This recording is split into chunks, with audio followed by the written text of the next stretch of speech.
Hello student, हम लोग ने बौद्ध धर्म के बारे में पढ़ा, जैन धर्म के बारे में पढ़ा। कुछ बातें थीं जिसको बताना हमें जरूरी था। बौद्ध धर्म के उदय के पहले वैसे तो कई संप्रदाय मिलते हैं, लेकिन मुख्यतः 6 संप्रदायों का बौद्ध साहित्य में उल्लेख मिलता है जिसकी हम चर्चा करेंगे। और वे हैं निघंटनाथ पुत्र, ये महावीर थे। ध्यान रखिएगा, ये महावीर थे। बौद्ध साहित्य में इनको निघंटनाथ पुत्र कहा गया है। इनकी चर्चा हम पहले ही कर चुके हैं। और दूसरे हैं पूरन कश्यप, ये अक्रियावाद मत के प्रचारक थे। इस मत के अनुसार मनुष्य के अच्छे या बुरे कर्मों का कोई फल नहीं मिलता, ये इसमें विचार रखते थे। मखली गोशाल के बारे में बता दें, जिसकी हम चर्चा इनकी बात इन्हीं की करेंगे। स्पेशली नियतवाद या भाग्यवाद इनका मत था। इनका कहना था कि मनुष्य का जीवन पर उसके कर्मों का कोई फल नहीं मिलता, अर्थात भाग्य ही उसका निर्धारण करता है। चौथे नंबर पे थे अजीत केस कम्बलिन, इन्हें उच्छेदवादी कहा जाता है या भौतिकवादी कहा जाता है। इनका मत था कि मरने के बाद सब कुछ समाप्त हो जाता है, सब कुछ नष्ट हो जाता है, कुछ बचता नहीं है। प्रकुद कच्चायन 5वें नंबर के थे, इन्हें नित्यवादी कहा जाता है। ध्यान रखिएगा, यहां पर क्या है, नियतवाद है, यहां पर है नित्यवादी कहा जाता है। इन्होंने 7 तत्व को नित्य बताया, जिसमें पृथ्वी, अग्नि, जल, वायु, सुख, दुख और आत्मा, इसी से इसका निर्माण होता है। और 6वें नंबर पर था संजय बेलठट्टपुत्र, ये संदेहवादी थे। न किसी मत का इन्होंने खंडन किया संजय ने, और न ही किसी मत को इन्होंने माना, इसलिए इनको संदेहवादी कहा जाता है। तो कुल ये 6 मत थे जिसकी हम चर्चा। उसके अलावा भी आपको बता दें कि महाबोधि जातक में 5 और संप्रदायों का उल्लेख मिलता है। फिलहाल हम चर्चा करेंगे मखली पुत्र गोशाल की। आपको बता दें, इनके बारे में थोड़ा सा बताना हमारे लिए जरूरी था, क्योंकि क्वेश्चन इससे बनते हैं और इससे भी क्वेश्चन आते हैं कि कौन कौन किस मत का अनुयायी था। इस पर भी आप ध्यान में रखिएगा, बहुत इसमें दिमाग नहीं लगाना है। 1-2 बार अगर आप इसको चिंतन करेंगे तो हमें लगता है याद हो जाएगा। तो हम लोग पढ़ेंगे मखली पुत्र गोशाल के बारे में।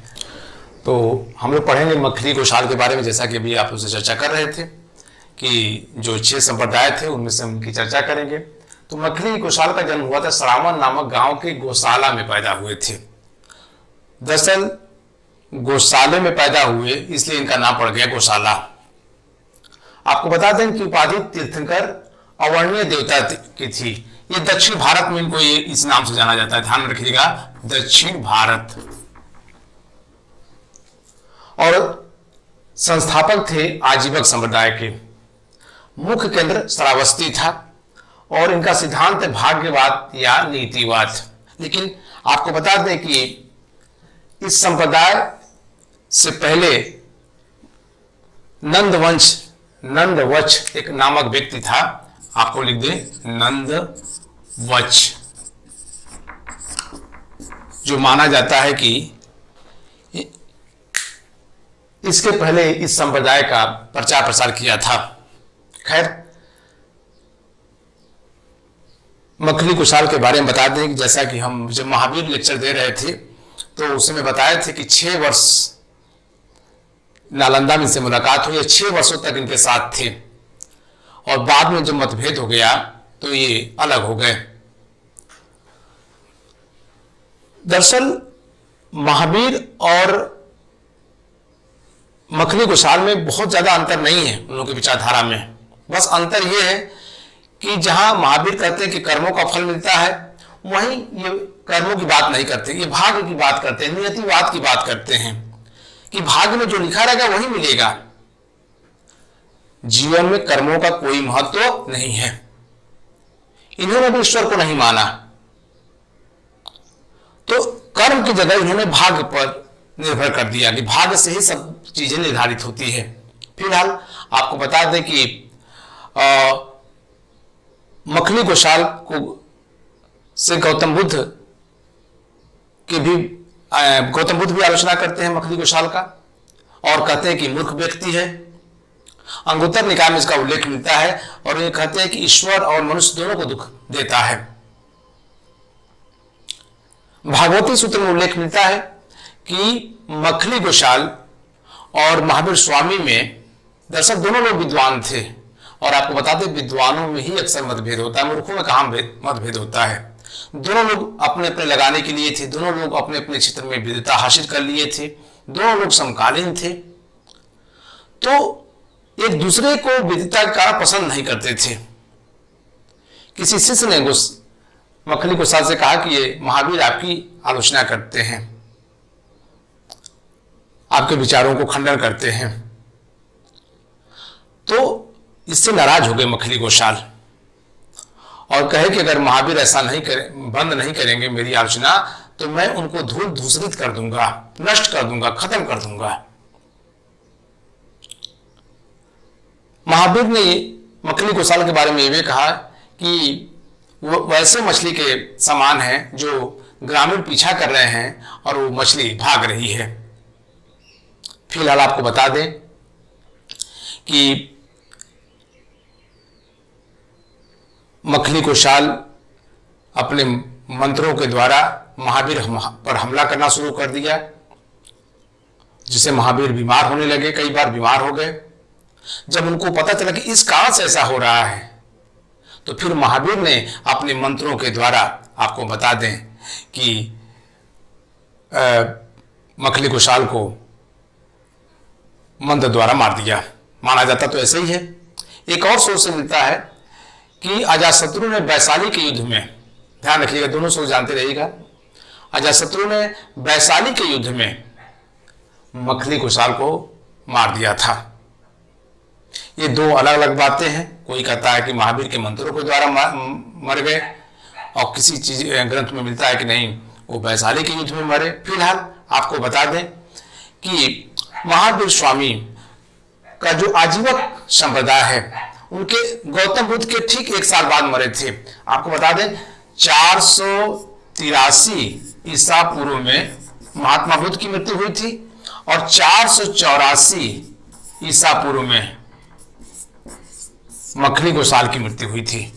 ये जरूर ध्यान देने की जरूरत है। मखली गोशाल की मृत्यु 484 ईसा पूर्व में हुई थी। तो कहते हैं कि इनके मरने के बाद इनके 2 शिष्य थे, पूर्ण कश्यप, नाम लिख दे रहे हैं, पूर्ण कश्यप और पकुध कच्चायन। पकुध, कहीं कहीं कच्चायन भी मिलता है, कोई सी बात नहीं है, कत्यायन भी मिलता है। इन दोनों लोगों ने ही आजीवक संप्रदाय की नींव रखी थी। आजीवक, इसका अर्थ होता है, आजीवक अर्थ होता है अपनी जीविका के लिए भिक्षा मांगना। अच्छा, ये लोग भिक्षा जो मांगते थे, जो भोजन ग्रहण करते थे और जो बनाते थे, उसके बारे में मिलता है कि लोग हाथ पर लेकर भोजन करते थे, किसी पात्र में भोजन नहीं करते थे। और आजीवक संप्रदाय के लोग भी नग्न रहने में विश्वास करते थे। आपको पता है कि महावीर स्वामी के भी अनुयायी नग्न रहने में, जो उनके जो वास्तविक जो भिक्षु होते थे, गृहस्थ आश्रम वाले नहीं, जो भिक्षु बन जाते थे, वो भी नग्न रहने में विश्वास करते थे। तो दोनों जो संप्रदाय था, आजीवक भी और वो भी लगभग एक समान था। आपको बता दें कि अंतर थोड़ा थोड़ा था, ज्यादा अंतर नहीं था। जैसे अहिंसा की बात करता है मखली गोशाल भी अहिंसा की बात करते हैं, आजीवक संप्रदाय भी अहिंसा की बात करता है, लेकिन कठोर अहिंसा की बात नहीं करता, क्योंकि ये मांसाहारी था, मांस का सेवन करता था। तो जिस निश्चित जब मांस का सेवन करेगा तो स्वाभाविक है कि वो हिंसा पर ज्यादा जोर नहीं दे सकता। आजीवक संप्रदाय के संरक्षण का भी उल्लेख मिलता है। जैसे बिंदुसार के दरबार में आजीवक संप्रदाय के लोग रहते थे। अशोक ने भी इसको कह सकते थोड़ा वो संरक्षण दिया। उन आजीवकों के लिए कई गुफाओं का निर्माण कराया उसने। मौर्य साम्राज्य का एक और शासक था जिसने आजीविकों के लिए कई गुफाओं का निर्माण कराया, जैसे दशरथ था बराबर की गुफाओं में। तो ऐसे कई लोग थे जो आजीवक संप्रदाय के मानने वाले थे या उनके अनुयायी थे कह सकते हैं, या उनको अप्रत्यक्ष रूप से संरक्षण दिया। तो दोनों संप्रदाय साथ साथ चलते रहे।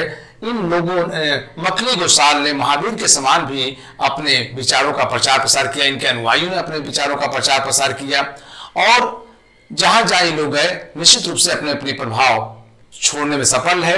ये अलग बात है कि आजीवक संप्रदाय उतना प्रभावशाली नहीं हुआ जितना कि महावीर प्रभावशाली हुए, जितना कि बुद्ध प्रभावशाली हुए। उसका अंतर था कि जो इसका मत था, जो इसका सिद्धांत था, वह थोड़ा सा अंतर था, क्योंकि भाग्यवाद की जो बात करता है, यहीं से लोग जो है थोड़ा सा लगा कि नहीं, भाग्य नहीं, हम कर्म नहीं करेंगे, कोई कार्य नहीं करेंगे तो निश्चित है कि हम भाग्य के भरोसे कब तक घर में बैठे रहेंगे। अगर हम किसी कार्य नहीं करेंगे, हम अन्य कोई काम नहीं करेंगे, तो निश्चित है कि भाग्य के भरोसे बैठने से कुछ मिलने वाला नहीं है। यही लगता है, यही मेरे समझ में आ रहा है कि उतना अनुयायी इनके नहीं बन पाए जितना कि बनना चाहिए। लेकिन वीरता के मामले में ये किसी भी महावीर से किसी भी मामले कम नहीं थे। अंतर यही था कि इनका स्वरूप अलग था, उन लोगों का स्वरूप अलग था। ये ध्यान जरूर रखिएगा कि इनका मुख्य केंद्र क्या था, श्रावस्ती था। तो इसलिए हमने मखली गोसाल के बारे में चर्चा करना थोड़ा जरूरी समझा था कि इसके बारे में बता दें, क्योंकि इससे भी क्वेश्चन आते हैं और महावीर के समकालीन माने जाते हैं, इसलिए इसके बारे में चर्चा हमारा जरूरी था। अब हम अगला जो चर्चा करेंगे वह जैन धर्म से संबंधित क्वेश्चन रहेंगे, मखली गोसाल से भी संबंधित क्वेश्चन रहेंगे, और उस पर हम बृहद चर्चा करेंगे। जहां जहां चीजें छूटी रहेंगी उसकी भी हम चर्चा उस क्वेश्चन बैंक में कर लेंगे। कोई चीज नहीं भी बताए होंगे तो उसमें भी हम चर्चा कर लेंगे। धन्यवाद।